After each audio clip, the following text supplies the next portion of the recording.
স্বাগত আজকের বাংলাদেশে। আপনাদের সঙ্গে আছি আমি জাহিদ হোসেন। ছোট প্রাণ, ছোট ব্যথা, ছোট ছোট দুঃখ কথা, ছোট গল্প নিয়ে রবি ঠাকুরের এই বাণী আজও হারায়নি আবেদন, সাথে আরও নানা মাত্রা যুক্ত করেছে কথাশিল্পের এই ধারায় পরের প্রজন্মের লেখকরা। তবে আজকের চেয়ে আরও ব্যঞ্জনা নিয়ে পরিচয় বেশি আলাদা করে তুলেছে সময়ের ছোট গল্প। এসব নিয়ে আজকের আলোচনা ছোট গল্পের বড় ক্যানভাস। কথা বলতে আমাদের সঙ্গে স্টুডিওতে আছেন ছোট গল্পের অগ্রগণ্য তিন ব্যক্তিত্ব: কথাসাহিত্যিক শাহাদুজ্জামান, শাহনাজ মুন্নি এবং কাজল সাহেব। স্বাগত আপনাদের। শাহাদুজ্জামান, প্রথমেই একটু জানতে ইচ্ছে করে যে লেখালেখি, যেটা সৃজনশীল লেখালেখি, এটা বলা যায় যে আপনার পেশা না, অবশ্যই পেশার বাইরে। তো এই দুটো জিনিসের মধ্যে কি কোনো ধরনের সময় নিয়ে সংঘর্ষ তৈরি হয়? কারণ দুইটোই তো আপনার কাছে একই রকম সময় দাবি করে। পেশা আমাদের মতো দেশগুলিতে সাহিত্যকে পেশা করা খুব কঠিন ব্যাপার। তো আমি যদি সাহিত্যকে পেশা করতে পারতাম সবচেয়ে খুশি হতাম, কিন্তু সাহিত্যকে আর যে ধরনের সাহিত্য আমি করি সেটাকে পেশা নেওয়া খুব সবসময় সহজ না আর কি। তো অন্য একটা পেশা আমার আছে। তো সময়ে যেটা ব্যাপার হচ্ছে যে সময়ের একটা তো প্রবলেম হয়, একটা জটিলতা তৈরি হয়, কিন্তু দীর্ঘদিন চর্চার মধ্য দিয়ে সেটাকে ম্যানেজ করবার একটা উপায় আমি বের করে নিয়েছি বলতে পারেন। যেটা হয় যে মানে আমি দিনের সময়কে খুব একটু রুটিনটা মেনটেন করতে হয়। রোগী দেখার আলাদা সময় না, আমি কিন্তু না, যেটা হয় যে আমি ডাক্তারি পড়েছি, কিন্তু আমি ঠিক সরাসরি ক্লিনিক্যাল ডাক্তারি করি না। আমি মূলত গবেষণা করি এবং পড়াই, অধ্যাপনা করি। তো সেই ক্ষেত্রে আমার একটা স্বাধীনতা আছে, আমার সময়টা কিছুটা আমার নিজের নিয়ন্ত্রণে। যেহেতু আমি মানে সন্ধ্যার পরে আমাকে রোগী দেখতে হয় না, তো সন্ধ্যাটা বলা যায় যেটা আমার নিজের। আমি পুরো আমার ওই সময়টাকে আমার লেখার, আমার সৃজনশীল কাজে ব্যয় করি। সেই অর্থে একটা দিন কিন্তু অনেক বড় সময়, এবং ঠিকমতো ব্যবস্থাপনা করতে পারলে আমি মনে করি যে করা যায়, ম্যানেজ করা যায় দুটো।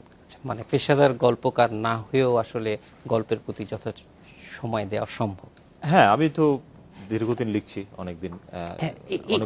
এটা কি আসলে আপনার নিজের সিদ্ধান্ত যে আসলে পেশা হিসেবে এটাকে নেওয়া যাবে না, নাকি এটা মানে পারসেপশন থেকে এটা তৈরি হয়েছে, সামাজিক পারসেপশন? না না, এটা যেটা হচ্ছে কি যে একটা দেশে প্রথম কথা হচ্ছে আপনাকে তো প্রথমেই আমাদের বই পড়বে কারা, যে আমাদের লিটারেসি রেট যেটা, সেটার প্রথমেই তো অর্ধেক জনগোষ্ঠী বাদ হয়ে যাচ্ছে।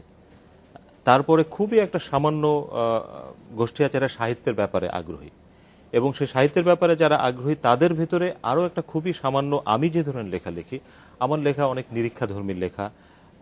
সেটা একটু মানে হৃদয় মনন দুটোর একটা সমন্বয় আছে, নানা রকম এক্সপেরিমেন্টেশন আমি করি। আমি যে ধরনের লেখা লিখি সেটার পাঠকের সংখ্যা সীমিত।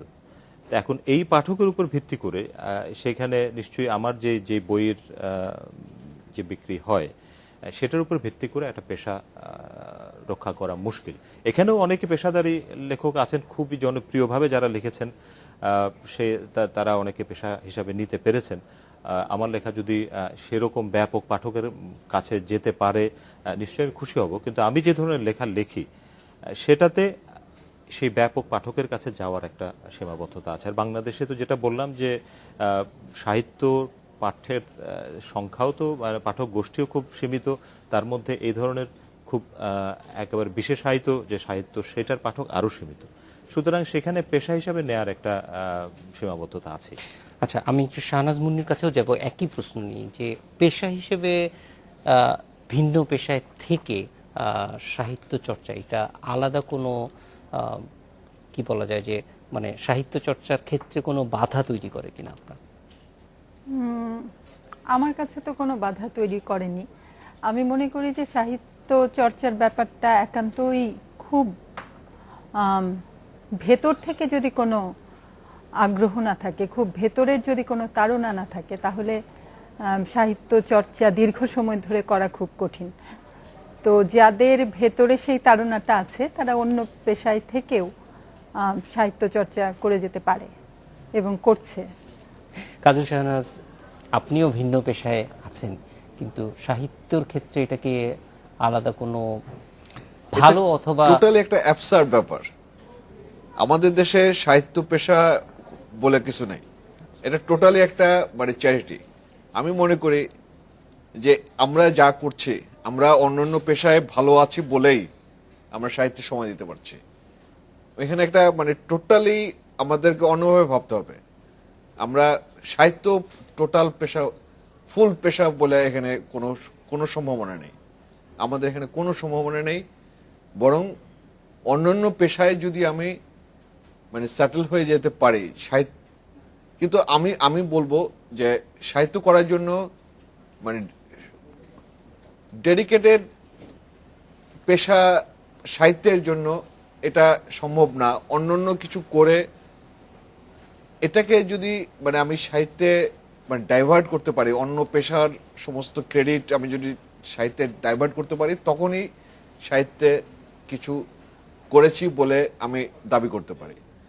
মানে এটা এটা অন্যরকম হয়ে গেছে, এখন অন্যরকম হয়ে গেছে। আমি অন্য জায়গা থেকে সাহিত্যে আমি ডাইভার্ট করব, এরকম একটা ব্যাপার হয়ে গেছে। সাধুজ্জামান, আপনার কাছে আবার ফিরে আসি সময়টা নিয়ে, যে ছোট গল্পের জন্য এখন সময়টা কেমন এক লেখক হিসেবে, পাঠকদের দিক থেকে এবং অবশ্যই প্রকাশকের দিক থেকে? লেখার দিক থেকে যদি বলেন, যে কোনো সময় যে কোনো লেখার জন্য উপযোগী। কোনো উপন্যাস, ছোট গল্পের জন্য পৃথিবীর কখনোই কোনো নির্দিষ্ট সময় ছিল না যে এই সময়টার জন্য ছোট গল্প ভালো, এই সময়ের জন্য উপন্যাস ভালো। লেখার জায়গা থেকে যদি বলা হয়, দুটার উপন্যাস, ছোট গল্প দুটার উপস্থাপনা ভিন্ন, সেটার ভাবনার আঙ্গিক ভিন্ন। সময় বলতে যে কোনো সময় আমি মনে করি ছোট গল্পের জন্য উপযোগী সময়, পাঠকের জন্য সেটা উপযোগী সময়। প্রকাশকের জায়গা থেকে সেটা নির্ভর করে অনেক রকম, পাঠকের রুচি, পাঠক কখন কি ধরনের লেখা পছন্দ করছেন সেটা ওঠানামা করে। কিন্তু ছোট গল্পের একটা চর্চা মানে সাহিত্যের ইতিহাসের সাথে সাথে ছোট গল্পের শুরু যখন থেকে এই কয়েক শতাব্দী ধরে ছোট গল্প কিন্তু বিভিন্ন সময় হয়ে আসছে। সুতরাং যদি আপনি বলেন যে এখন ছোট গল্পের জন্য সময় উপযোগী কিনা, সেটা আমি বলবো নিশ্চয়ই উপযোগী। এবং ছোট গল্প যেটা খুব মোটা দাগে যদি বলি, আমি যেটা বলি যে মানে উপন্যাস এবং ছোট গল্পের ভিতরে ছোট গল্প অনেকটা বড়শি দিয়ে মাছ ধরার মতো, আর উপন্যাস হচ্ছে জাল দিয়ে মাছ ধরার মতো। যেটা হয় যে বড়শি দিয়ে একটা মাছ, একটা অব্যর্থ একটা থিম, একটা চরিত্র কিংবা একটা ঘটনার উপরে আমি একেবারে অব্যর্থভাবে লক্ষ্য করলাম, সেটাকে বড়শি দিয়ে গেঁথে আনলাম। আর উপন্যাসে যেটা হয় যে একটা জাল দিয়ে মাছ ধরার মতো অনেক রকম মাছ, ছোট বড় বিভিন্ন রকম মাছ এসে সেখানে জমা হয়। তো এখন এই দুটোর জন্য যে কোনো সময়ই হচ্ছে উপযোগী। আমি আর বিশেষ করে এখন আমরা তো একটা ভীষণ রকম ক্রান্তির ভিতর দিয়ে যাচ্ছি, এবং এই ক্রান্তির সময়টা এই ছোট গল্পের জন্য নিঃসন্দেহে খুবই উপযোগী বলেই আমি মনে করি। কিন্তু ছোট গল্প যেটা এক ধরনের, আমি বলবো যে এক ধরনের ধারণা বা পারসেপশন, যে সাহিত্যের অন্যান্য শাখাগুলির তুলনায় বাংলাদেশে অন্তত ছোট গল্প পিছিয়ে পড়ছে তার ধরেন 1 শতক আগে যে অবস্থানটা ছিল বা গত শতকের মাঝামাঝি সময়, সেই তুলনাটা অনেক সময় করা হয়। এইটা এখনকার সময়ের যেহেতু লেখকদের প্রতিনিধি হিসেবে এই ধরনের আলোচনা অথবা পারসেপশন, এটা আপনারা কিভাবে দেখেন? না, আমি এখন পিছিয়ে পড়ছে কে বলছে কথাটা, হ্যাঁ সেটার উপর নির্ভর করবে যে কে কথাটা বলছে। পিছিয়ে পড়ছে এবং সে পিছিয়ে পড়া কিংবা এগিয়ে যাওয়ার মাপকাঠিটা কি, হ্যাঁ, কোনো ধরনের গবেষণা ছাড়াই এই কথাগুলি মানে আলোচনা আসছে। হ্যাঁ। তো সুতরাং আমি ব্যক্তিগতভাবে মনে করি না যে পিছিয়ে পড়ছে। ছোট গল্পের ধারাটা পরিবর্তন হচ্ছে, বিষয় পরিবর্তন হচ্ছে, নানা রকম নতুন নিরীক্ষা হচ্ছে। পিছিয়ে পড়ছে সেটা আমি মনে করি না। চর্চা হয়তো তুলনামূলকভাবে অনেক সময় যেটা হয়, আমি যেহেতু প্রকাশনা জগতে আছে, আমি দেখি যে প্রকাশকদের একটা প্রবণতা হচ্ছে উপন্যাস প্রকাশ করার দিকে, হ্যাঁ, সেটা যে কোনো মানেরই হোক না কেন, তাদের কোনো রকম একটা ধারণা হয়েছে যে উপন্যাসের বোধহয় পাঠক বেশি আছে। এটা কিন্তু ঠিক কতটা মানে যেটা আমরা বলি যে এভিডেন্স বেসড সিদ্ধান্ত, সে ব্যাপারে আমার সন্দেহ আছে। মানে প্রকাশকের জায়গা থেকে অনেক সময় আগ্রহটার একটা কমতি দেখা যায়, আমি আমার অভিজ্ঞতা থেকে দেখেছি। কিন্তু পিছিয়ে যাচ্ছে, মানে পিছিয়ে যাওয়ার মানদণ্ডটা কি? সাহিত্য গুণের দিক থেকে নানা বিচিত্র ধরনের ছোট গল্প লেখা হচ্ছে এবং চমৎকার কাজও হচ্ছে, সুতরাং পিছিয়ে যাচ্ছে এটা আমি মনে করি। সেটা হয়তো পাঠকের দিক থেকেও, পাঠকের সংখ্যা, বইয়ের বিক্রি, সেরকম নানান ধরনের বিবেচনায় হয়তো যারা এই কথা বলছেন তাদের থাকতে পারে, আমার এটা জানা নেই। কিন্তু আমি একটা সাধারণ ধারণার কথাই শুধু জাহিদ, আপনাকে আমি বলছি। একটু বলি অবশ্যই। এই বিষয়টা নিয়ে, যে আপনি বলছিলেন যে যেটা শাহাদুজ্জামান বললেন যে অনেক সময় প্রকাশকরা বলেন, আমাকে কয়েকজন প্রকাশক ব্যক্তিগতভাবে বলেছে যে উপন্যাস তাদের বেশি বিক্রি হয়, সেই তুলনায় ছোট গল্পের বই সেরকম চলে না, এরকম আমি শুনেছি তাদের কারো কাছে বলতে, কেউ কেউ বলেছেন। কিন্তু আপনি দেখেন যে বাংলাদেশে এখন যে দৈনিক কাগজগুলো আছে, তারা কিন্তু প্রতি সপ্তাহে একটা সাহিত্য সাময়িকী করে এবং সেখানে প্রচুর মানে প্রতি সপ্তাহেই গল্প ছাপা হচ্ছে, ছোট গল্প ছাপা হচ্ছে, এবং তারা নিজেদের প্রয়োজনে লেখকদেরকে দিয়ে লিখিয়ে নেয়। আপনি ঈদ সংখ্যাগুলোতে দেখেন ছোট গল্প ছাপা হয় প্রায় অনেকগুলো, তারপরে পাশাপাশি উপন্যাস বা বড় গল্প এরকম ছাপা হয়। তার মানে ছোট গল্প লেখা হচ্ছে প্রচুর। এখন আপনি যদি বলেন যে সেই সব লেখার মান কতটুকু, ছোট গল্প আসলে সেরকম শিল্পগুণ সম্পন্ন সমৃদ্ধ ছোট গল্প লেখা হচ্ছে কিনা, সেটা একটা গবেষণার বিষয়, সেটা নিয়ে হয়তো যারা পড়েন কিংবা যারা আলোচনা করেন তারা বলতে পারবেন। কিন্তু ছোট গল্প পিছিয়ে পড়ার কোনো কারণ আমি দেখছি না, আমি বরং মনে করি অনেক ছোট গল্প লেখা হচ্ছে। আর ওই যে যেটা বললেন, ছোট গল্প নিয়ে প্রচুর নিরীক্ষাও কিন্তু হচ্ছে, এবং সেই নিরীক্ষাগুলো ছোট গল্পের বাক বদল করতেও সাহায্য করছে। যেমন আপনি শুরুই করেছিলেন সেই যে রবীন্দ্রনাথের ছোট প্রাণ ছোট ব্যথা, ওই জায়গায় কিন্তু আর ছোট গল্প নেই। ছোট গল্প এখন অনেক অনেক এগিয়ে গেছে, এটা আমি লিখতে যেয়ে বলি। অনেক এগিয়ে গেছে মানে এই অর্থে গিয়েছে যে তার নানা বাক বদল ঘটেছে, একদম কোনো ওই রকম ফর্মুলার মধ্যে হয়তো ছোট গল্প আর নেই, এটা আমার মনে হয়। সেক্ষেত্রে কি এরকম আমি একটু বলি, মানে ছোট গল্প নিয়ে তো আপনারা একটু ট্র্যাডিশনাল মানে ছোট গল্পের ডেফিনেশন এবং স্কোপ নিয়ে বললেন। আসলে সাহিত্যের মানে প্রথম একটা নতুন কিছু কোথায় মানে ইয়ে হয়, সারাটা পড়ে কোথায়?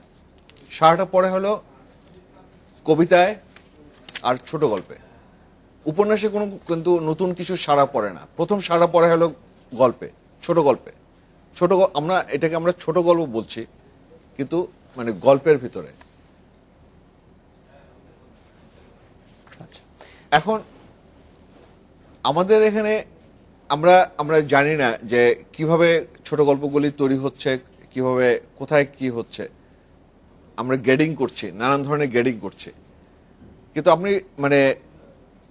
আমি মনে করি যে এটা প্রত্যেকটা ঘটনা যখন নতুন করে আমাদের এই সামাজিক প্রেক্ষাপটে নতুন কোনো আলোড়ন তৈরি হয়, তখন কোনো একটা কবির কোনো একটা ইমেজের ভিতরে সেই জিনিসটার রিফ্লেকশন হয়। কোন একটা গল্পের ভিতরে যেহেতু সরাসরি একটা বড় উপন্যাস লেখা যায় না, বড় একটা কালোত্তীর্ণ কোনো ছোট গল্প একটা গল্প লেখা যায় না, কিন্তু একটা গল্পের কোনো একটা অ্যাপ্রোচের ভিতরে, কোনো একটা উদ্দেশ্যের ভিতরে, কোনো একটা টাচের ভিতরে সেটা সফল হলো কি না, সেটার চেয়ে বড় ব্যাপার হলো যে সে এটাকে ধারণ করছে, কোনো একটা কিছুর মধ্যে ধারণ করছে, একটা নতুন ইমেজকে ধারণ করছে। এটা হলো সবচেয়ে বড় ব্যাপার। শিল্পোত্তীর্ণতা, একটা সমাজের শিল্পোত্তীর্ণতার একটা জায়গায় যাওয়া, এটা অনেক কিছুর সাথে সম্পর্কিত, অনেক কিছু, অনেক স্টেবিলিটি, মানে রাজনৈতিক স্টেবিলিটি বা আমরা চাই কি না সেটার স্টেবিলিটির উপরে। কিন্তু একটা সৃষ্টিশীল একজন কবি বা একজন সৃষ্টিশীল একটা মানুষের ভিতরে একটা ইমেজ সেই জিনিসটা ধারণ করতে পারে, এবং সেটা কোনো না কোনোভাবে কোথাও কোনো না কোনো জায়গায় এটা রয়ে যায়। তো সেই অর্থে আমরা সবকিছু ধারণ করতে পারি কিনা, আমরা আমাদের দৈনিকগুলি, আমাদের মানে যেখানে গল্প